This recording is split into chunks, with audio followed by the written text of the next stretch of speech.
Véritable problème de santé publique, le Covid-19, avec les ravages qu'il cause à travers le monde, oblige les États à ne pas baisser la garde.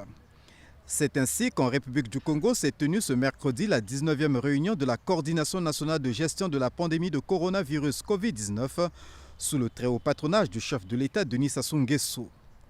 Réunion dont la première articulation a été le rapport de la Task Force retraçant la situation épidémiologique dans le monde, en Afrique et au Congo, le déroulement de la campagne de vaccination en République du Congo et les impacts de la pandémie sur l'économie nationale qui sort peu à peu de la récession.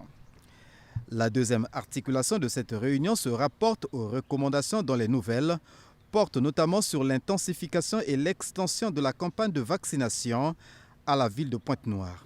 Accélérer le rythme de la vaccination en l'étendant sans délai à Pointe-Noire et en parvenant à vacciner au moins 10 000 personnes par jour sur l'ensemble du territoire.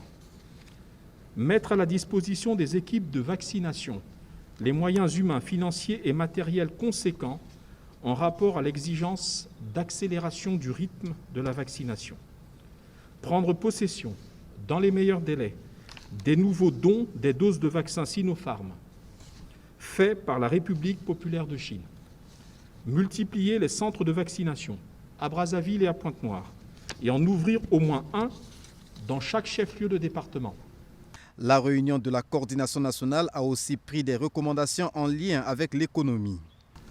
Élaborer, en accord avec les partenaires sociaux, principalement les organisations patronales les plus représentatives, un plan de relance des activités des entreprises à faire financer à la fois par les institutions financières nationales et sous-régionales, les partenaires techniques et financiers au développement, ainsi que par l'État. Faire cesser tous les contrôles des entreprises sortant du cadre légal. Organiser les contrôles légaux des entreprises en veillant à éviter le caractère intempestif, répétitif et extensif de ceux-ci.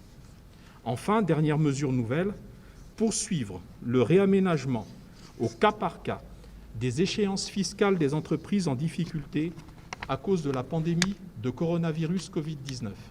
Toutes les anciennes recommandations ont été reconduites,